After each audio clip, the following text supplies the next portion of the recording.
আলামিন, মানুষজন কি নিরাপদ স্থানে আশ্রয় নিতে পেরেছেন?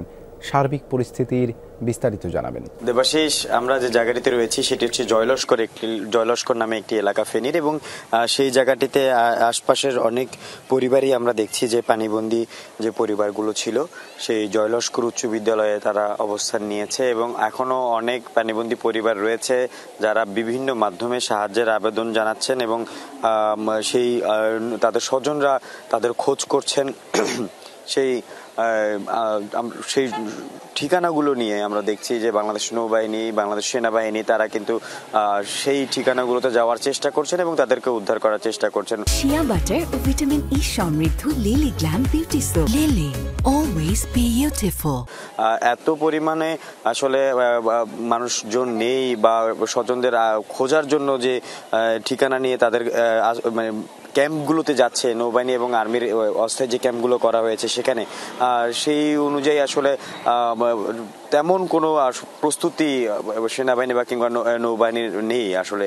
তারপরেও তারা চেষ্টা করছেন, যারা বেশি পানির মধ্যে আছেন সেখান থেকে তাদেরকে যেখানে কোমর সমান পানি কিংবা হাঁটু সমান পানি সেই পর্যন্ত এনে তারা নামিয়ে দিচ্ছেন, এবং সেখান থেকে তারা হেঁটে পার হয়ে আশপাশের যে উঁচু ভবনগুলো রয়েছে এবং এমন আশ্রয়কেন্দ্র অর্থাৎ স্কুলগুলো রয়েছে সেসব স্কুলের দ্বিতীয় তলা তৃতীয় তলা তারা থাকতে শুরু করেছেন। এবং এইটি হচ্ছে ফেনীর জয়লস্কর এলাকা, এবং সেই জায়গাটিতে আমরা দেখছি যে আশপাশের অনেক বাসিন্দারা ঠিক এই জায়গাটিতে অবস্থান নিয়েছে, এবং তাদের একটি বেশি যে বিষয়টি আমরা দেখতে পেয়েছি, তারা বারবার বলছেন যে তাদের বিশুদ্ধ খাবারের পানি এবং খাবার এবং তাদের যে মেডিসিন সেই ওষুধের ব্যবস্থা যেন করা হয়, সেজন্য তারা বারবার সাহায্যের আবেদন করছেন, এবং তারা যে বিষয়টি বারবার আহ্বান করছেন সমাজে যারা বিত্তশালী আছেন।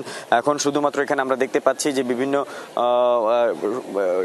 সংস্থাগুলো যারা রয়েছে, স্বেচ্ছাসেবী সংগঠনগুলো যারা রয়েছে তারা দিচ্ছেন, তারা এইটি আরো বাড়ানোর দাবি করেছেন, কারণ এখনো তারা টানা দুদিন এমন গেছে যে তারা টানা দুবেলা খেতে পারেনি, একবেলা খেয়ে পুরো দিন পার করতে হয়েছে, এমন কিন্তু তাদের আসলে দৃশ্য লক্ষ্য করা যাচ্ছে। তারপরও তারা আমাদেরকে বলছেন যে তারা খাবার পাক না পাক তাদের ওষুধ এবং বিশুদ্ধ পানির ব্যবস্থা এবং শুকনো খাবারের যদি ব্যবস্থা করা হয় এমন কিন্তু তারা দাবি করেছেন। তবে এখনো যদি বলতে চাই, আর ফেনীর যে আকাশ, সেই ফেনীর আকাশ কিন্তু এখন মেঘাচ্ছন্ন কাটতে শুরু করেছে। মেঘলা আকাশে এখন ধীরে ধীরে যে রোদ ওঠার যে বিষয়টি সেটি আমরা দেখছি যে রোদ উঠছে, এবং বন্যা পরিস্থিতি হয়তো এই যে আবহাওয়াজনিত কারণে ধীরে ধীরে উন্নতির দিকে যেতে পারে। দেবাশিস, ধন্যবাদ আলামিন যুক্ত হবার জন্য।